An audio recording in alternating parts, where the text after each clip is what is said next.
मित्रों, जैसे शुभेंदु जी ने बताया,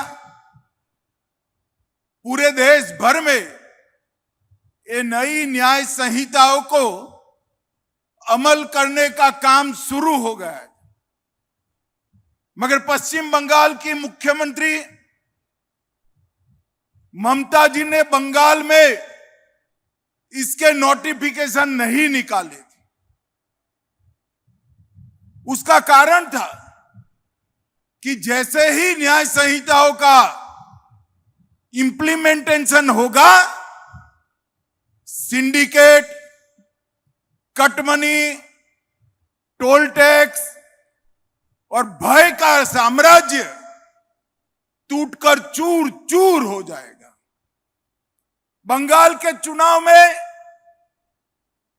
भारतीय जनता पार्टी ने बंगाल की जनता को वादा किया था कि आप हम पर भरोसा करिए, हम भय की नहीं भरोसे की सरकार देंगे। और शुभेंदु अधिकारी ने कामकाज संभालने की पहली फाइल साइन की।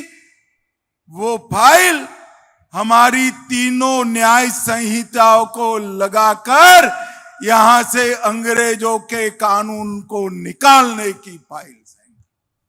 और उसी से भय की जगह भरोसे का काम, ये अभियान शुरू हो गया। आज यहां पर विधाननगर पुलिस कमिश्नरेट के नवनिर्मित भवन का भी उद्घाटन हुआ है। और यहां पर नशा मुक्त भारत के अभियान के लिए भी एक महत्वपूर्ण संस्थान का उद्घाटन करने का काम हुआ है। मित्रों, आज इसमें साइड पर ही, पास में ही एक प्रदर्शनी लगाई। ये तीनों न्याय संहिताएं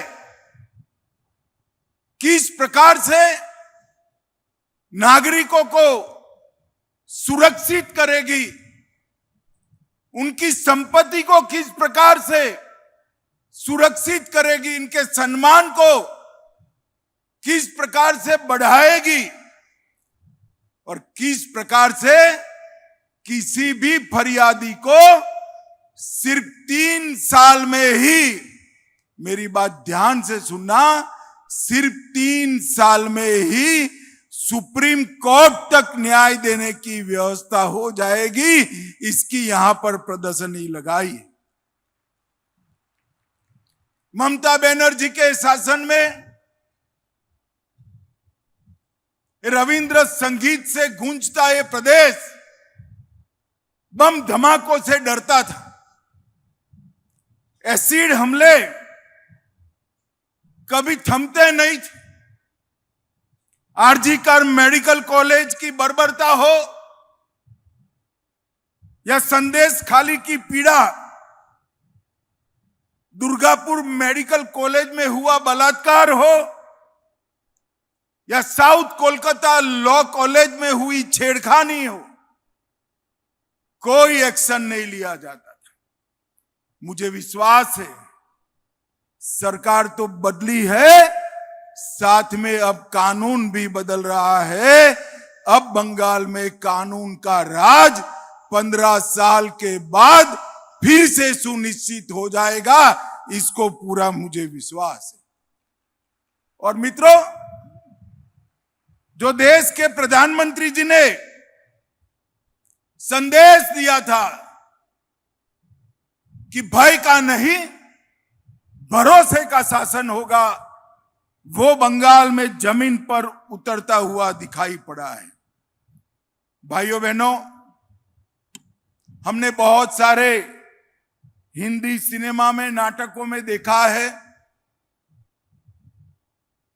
तारीख पे तारीख, तारीख पे तारीख, तारीख पे तारीख, या तो फरियाद करने वाला ईश्वर के पास पहुंच जाता था या जिसको सजा करानी थी वो ईश्वर के पास पहुंच जाता था, तब जाकर न्याय होता था।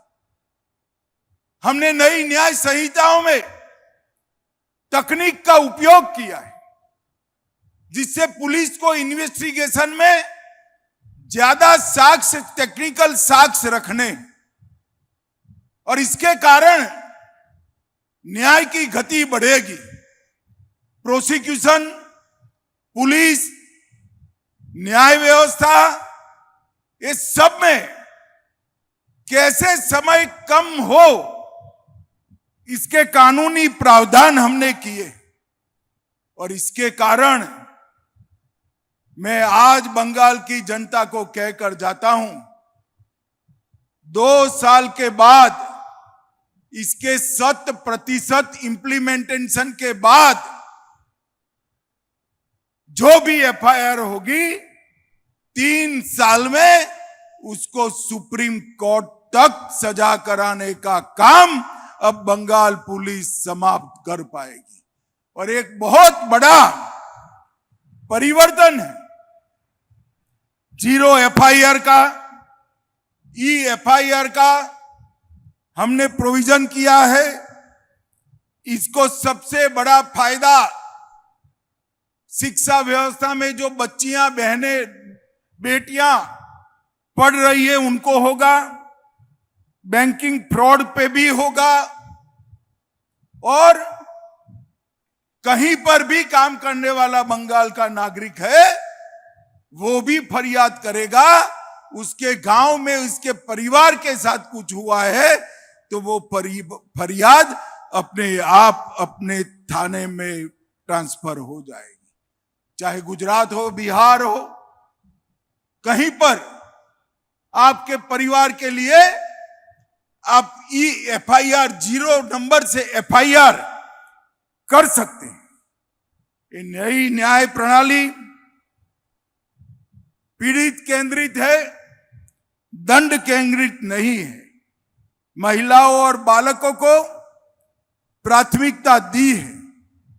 6 साल से ज्यादा सजा वाले सभी धाराओं में एफएसएल की विजिट और उनकी रिपोर्ट हमने कंपलसरी कर दी है। सभी ई डॉक्यूमेंट स्वीकारने के लिए कोर्टों को न्यायिक रूप से बाध्य बनाया है। ऑनलाइन जुबानी और पेशी दोनों हो पाएंगे। और कई ऐसे मामले हैं, सिख दंगों में 3 दशक के बाद भी न्याय नहीं हुआ, भोपाल गैस त्रासदी में 26 साल हुए, बीरभूम नानूर हत्याकांड में 10 साल लग गए, अजमेर सामूहिक दुष्कर्म मामले में 32 साल लगा। अब ये सब चीजों से 3T से, टेक्नोलॉजी, ट्रांसपेरेंसी और टाइमलाइन, ये 3T से पूरी न्यायिक व्यवस्था बदलने वाली है। मित्रों, बंगाल में 2 काम हो रहा है। एक तो न्यायिक व्यवस्था भी बदल रही है और सरकार टोल टैक्स, सिंडिकेट, भ्रष्टाचार, कट मनी और जनता के साथ भी खड़ा रहना शुरू किया है। कैडर का राज था यहां। जब कम्युनिस्ट शासन करते थे तब भी कैडर का राज, और जब टीएमसी शासन करती थी तब गुंडों की कैडर का राज था। अब शुभेंदु जी की सरकार बनी है, भाजपा सरकार बनी है, यहां पर कानून का राज प्रस्तापित हो गया है। अब बंगाल कानून के रास्ते पर आगे बढ़ गया है। भाइयों बहनों, ये बहुत बड़ा परिवर्तन है। मैं आज बंगाल की जनता को कहने आया हूं कि जब मैं सीएए का कानून लेकर आया, ममता बनर्जी मेरा मखौल उड़ाती थी, मजाक उड़ाती थी। कैसे करोगे, हम नहीं मानेंगे। ममता दीदी, आपने तो नहीं माना, मगर आपकी सरकार भी गई और आप भी गई। अब भारतीय जनता पार्टी की सरकार है। मैं बांग्लादेश से आए हुए हिंदू, सिख, जैन शरणार्थियों को वादा कर कर जाता हूं कि 6 माह में आप सभी को हम नागरिकता दे देंगे। भारत सरकार के गृह मंत्रालय ने अपने सारे अधिकार बंगाल सरकार के 8 कलेक्टरों को दे दिए हैं सीएए को फाइनल करने के लिए। जितने भी शरणार्थी है वो सारे यहां पर सुनिश्चित रूप से सम्मान के साथ भारत की नागरिकता प्राप्त करेंगे।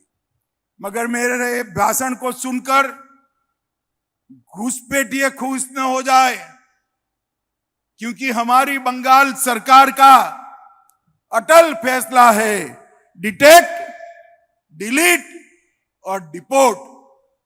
एक एक घुसपैठिए को चुन चुन कर पश्चिम बंगाल से निकालने का मैं फिर से एक बार बंगाल की जनता को वादा करना चाहता हूं। भाइयों बहनों, सीमा सुरक्षा के लिए हमें भूमि चाहिए थी, हमें भूमि मिल गई। लगभग 1129 एकड़ भूमि बंगाल सरकार ने बाढ़ लगाने के लिए दे दी है। जनसांख्यिकी परिवर्तन की जो कमेटी बनाई है गृह मंत्रालय भारत सरकार ने, उसको भी कोऑपरेट करने के लिए इन्होंने, मुख्यमंत्री जी ने हमें लिख कर आश्वासन दिया है। कट मनी और अवैध कमीशन बंद करना था, उसका टोल फ्री नंबर शुभेंदु अधिकारी ने चालू कर दिया है, 155334।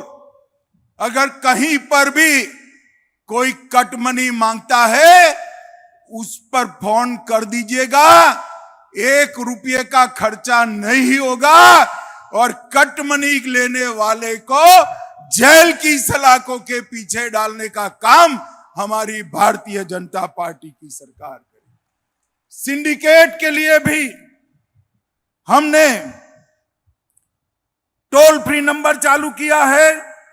रोड टैक्स वसूलने वालों के लिए भी हमने एक टोल फ्री नंबर चालू कर दिया है। सिंडिकेट के लिए भी टोल फ्री नंबर चालू। ये तीनों toll free number, cut money, syndicate और टोल टैक्स लेने वाले की संस्कृति को बंगाल से हमेशा के लिए उखाड़ कर फेंक देंगे। भाइयों बहनों, मैं यहां आया हूं तब हमने आलू के किसानों को कहा था, आपका आलू ओडिशा और झारखंड और बिहार में जाने से अब कोई नहीं रोकेगा। शुभेंदु जी ने सरकार बनने के पहले ही दिन आलू की निकासी पर प्रतिबंध उठा लिया है। 45 दिनों के भीतर 7वां वेतन आयोग लगाना था, उसके भी कैबिनेट ने मंजूरी कर दी है। डीए में 20% डीए घोषित कर दिया गया है और युवाओं की आयु में छूट देने का काम भी भारतीय जनता पार्टी की सरकार ने किया। हर दीदी को 3000 रुपया देना भी शुरू हो गया है। आयुष्मान भारत योजना गरीबों को 5 लाख तक का मुफ्त इलाज हमने शुरू कर दिया है।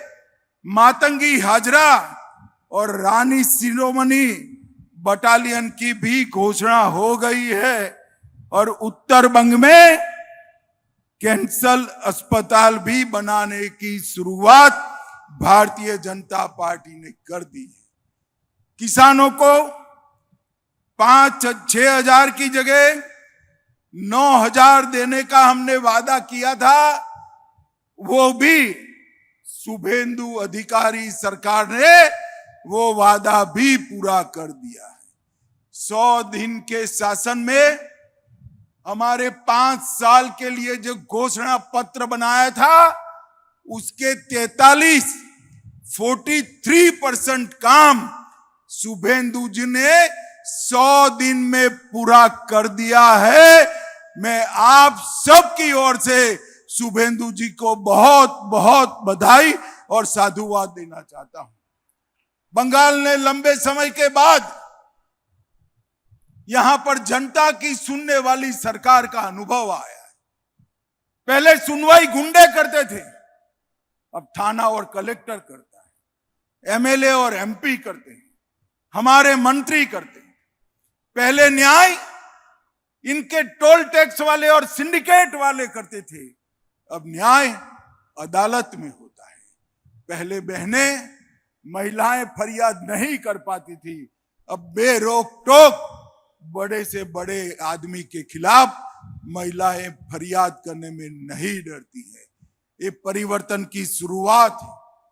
मुझे विश्वास है कि 5 साल समाप्त होते होते होते विवेकानंद जी, कवि गुरु रविंद्रनाथ टैगोर और बंकिम बाबू की कल्पना का सोनार बांग्ला का हम निर्माण कर पाएंगे, इसका मुझे भरोसा है। 15 मिनट के बाद ये प्रदर्शनी आप लोगों के लिए खुली छोड़ दी जाएगी। यहां से मैं इसका उद्घाटन करके निकल जाऊंगा, परंतु पूरे उत्तर बंग से न्यायिक व्यवस्था से जुड़े हुए सभी लोगों को मेरा आग्रह है कि प्रदर्शनी 5 दिन चलने वाली है, आप इसको जरूर देखिए।